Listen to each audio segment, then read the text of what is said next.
સંસાર ચક્રમાં ભટકતા ભટકતા જ્યારે જીવ ઉપર માતાજી શ્રી લક્ષ્મીજીને દયા આવે એટલે લક્ષ્મીજી ભગવાનને પ્રેરણા કરે કે આ જીવનું કલ્યાણ કરો પ્રભુજી.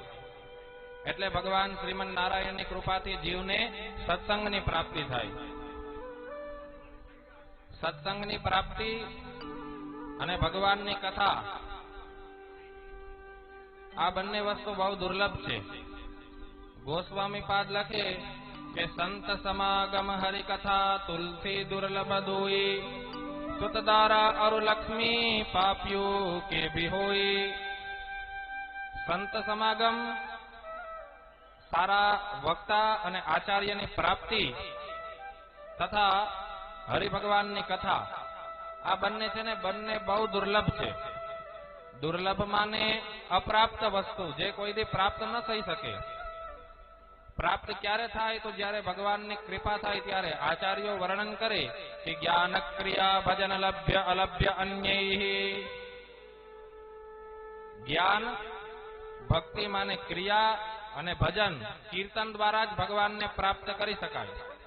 તો એ કીર્તન જ્યારે ફલીભૂત થાય ત્યારે જીવને સત્સંગની પ્રાપ્તિ થાય અને એ સત્સંગમાં આવીને જ વ્યક્તિને ધર્મ નિયમોનું પાલન કરવાનું જ્ઞાન થાય.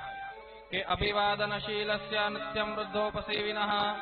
બ્રાહ્મણોને જોઈ, પોતાના વડીલોને અને ભાગવતજીને જોઈને પ્રણામ કરે એ વ્યક્તિને ચાર વસ્તુ વગર માગે મળી જાય, માગ્યા વગર મળે.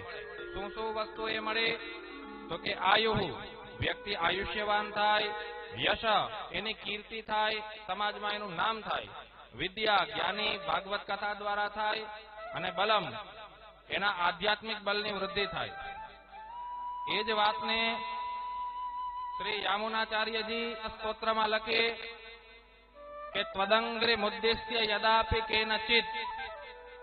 ભગવાનના એક ભક્ત થઈ ગયા યામુનાચાર્યજી. એમને ભગવાનના ચરણ કમલોની તથા વ્યાસજીના ચરણ કમલોની સેવા કરતા કહ્યું કે ભગવાન, તમારા ચરણને ઉદ્દેશ્યમાં રાખીને યદાપી કેનચિત, કોઈ ભી વ્યક્તિ દીન દયાલ, કોઈ ભી વ્યક્તિ કદાપી, ક્યારે ભી, અને કેનચિત કોઈ ભી વ્યક્તિ યથા તથા વાપી સકૃત કૃતોંજલિ, ગમે તે અવસ્થામાં, બેઠા બેઠા, ઉભા ઉભા, સુતા સુતા, યથાપી કેનચિત કૃત કૃતોંજલિ, ભગવાનને એક વખત પ્રણામ કરે, વ્યાસજીને એક વખત પ્રણામ કરે, સકૃત માને એક વખત, તો તદૈવ મુષ્ણાત્ય શુભાન્ય શેષતઃ.